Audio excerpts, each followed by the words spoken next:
చేసిండు. ఇక అయిపోయింది నాతో కాదని నేను స్పష్టంగా చెప్పిండు. కానీ వారితో పాటు ఈ రాష్ట్ర ప్రజలకు కొన్ని వాస్తవాలు చెప్పాలి కాబట్టి మా బాధ్యత కాబట్టి చెప్పాలనుకుంటాము. ఎక్కడ పోయినా దొంగలాగా చూస్తున్నారు అంటున్నాడు ముఖ్యమంత్రి. మరి దొంగలెక్క కాకపోతే ఎట్లా చూస్తారు? దొంగలెక్కనే చూస్తారు. నోట్ల కట్టలతో దొరికిపోయిన దొంగను ఖచ్చితంగా దొంగనే అంటారు, దొంగనే చూస్తారు. ఒక విశ్వసనీయత లేని ఓటుకు నోటు దొంగను కాంగ్రెస్ అనే ఒక ఎర్రి పార్టీ గుడ్డిగా నమ్మి సీఎం చేసింది. కానీ ఖచ్చితంగా దేశంలో మిగతా వాళ్ళు మాత్రం నమ్ముతలేరు.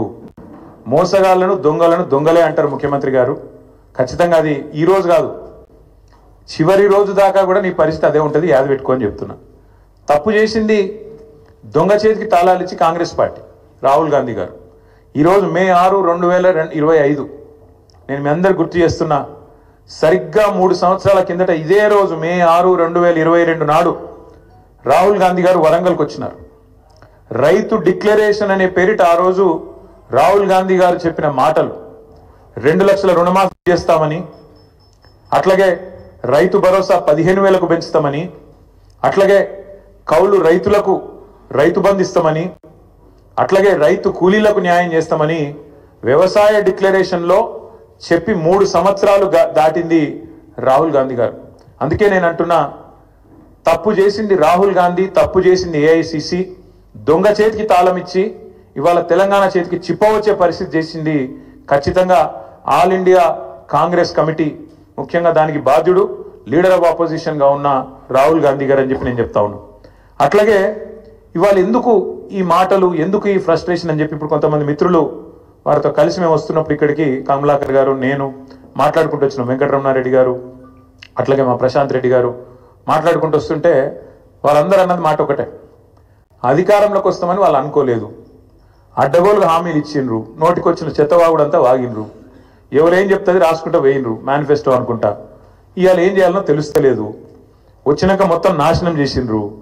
అట్లాంటి పరిస్థితి వచ్చింది కాబట్టి ఇవాళ కేవలం తప్పించుకోవడానికి, కేవలం ప్రజలను ఇక మాత్రం కాదు తప్పించుకోవడానికి మార్గాలు వెతుకుతూ, దొంగతనం చేసినాక దొంగ పారిపోయేటప్పుడు ఎట్లయితే మార్గాలు వెతుకుతాడో ఆ పద్ధతుల్లో రేవంత్ రెడ్డి గారు ఇవాళ మాట్లాడుతున్నట్టుగా ఆయన ఫ్రస్ట్రేషన్ చూస్తుంటే కనబడతా ఉన్నది.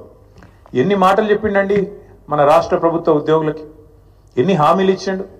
అసలు ఉద్యోగుల గురించి, ఉద్యోగుల త్యాగాల గురించి, ఉద్యోగులు తెలంగాణ కోసం చేసిన పని గురించి రేవంత్ రెడ్డికి కనీసం విసుమంతన తెలుసా? అసలు ఆనాడు కేసీఆర్ గారు నిరాహార దీక్షకు పోయిందే ఉద్యోగ గర్జన సభ నుంచి.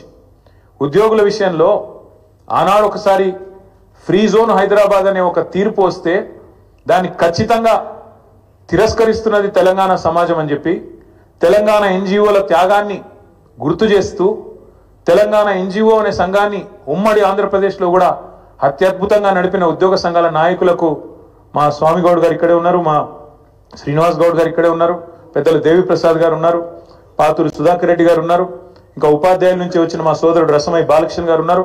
ఇట్లా ఎంతో మంది ఆనాడు ఉద్యమంలో కదం దొక్కితే వారి త్యాగ స్ఫూర్తితో అల్టిమేట్ గా తెలంగాణ వచ్చింది. కాబట్టే కేసీఆర్ గారు దేశంలో ఎక్కడ లేనట్టు కేంద్ర ప్రభుత్వ ఉద్యోగుల కంటే ఎక్కువ ఉండాలి మన తెలంగాణ ఉద్యోగుల జీతాలని చెప్పి 73% ఫిట్మెంట్ ఇచ్చిండు.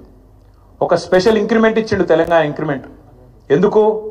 ఒకటే కారణం, ఉద్యోగులు వేరు మేం వేరు కాదు, ఉద్యోగులే ఉద్యమకారులై కదం దొక్కిండ్రు, ఉద్యోగులే అత్యద్భుతంగా ఆనాడు పెన్ డౌన్ చేసిన సకల జనుల సమ్మెలో తమ ఉద్యోగాలు పోతాయనే ఇబ్బంది కూడా లేకుండా, ఆలోచన కూడా లేకుండా తెలంగాణ కోసం కొట్లాడిన ఆ సోదరుల్ని ఇవాళ అవమానించడం అంటే, వాళ్లకు మిగతా రాష్ట్రంలోని ప్రజలకు చిచ్చుపెట్టే ప్రయత్నం చేయడం అంటే, ఇది ఒక ఉద్యమ ద్రోహి అయిన రేవంత్ రెడ్డి మాత్రమే చేయగలుగుతాడు తప్ప ఇంకోటి చేయలేడు.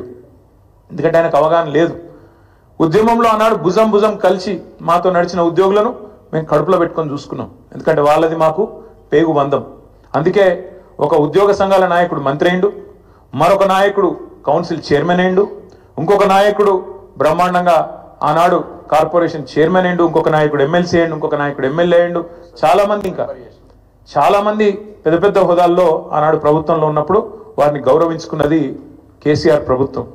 ఇవాళ ఉద్యోగులు అడుగుతున్నది ఏంది? మీరు చెప్పిందే కదా, మీరే చెప్పిండ్రు. పేజ్ నెంబర్ 28 మేనిఫెస్టో, టీఎస్ఆర్టీసీ సిబ్బంది సంక్షేమం ఆర్టీసీ కార్మికులను ప్రభుత్వంలో విలీన ప్రక్రియ పూర్తి చేసి 2 పీఆర్సీ బకాయిలు వెంటనే చెల్లిస్తాం.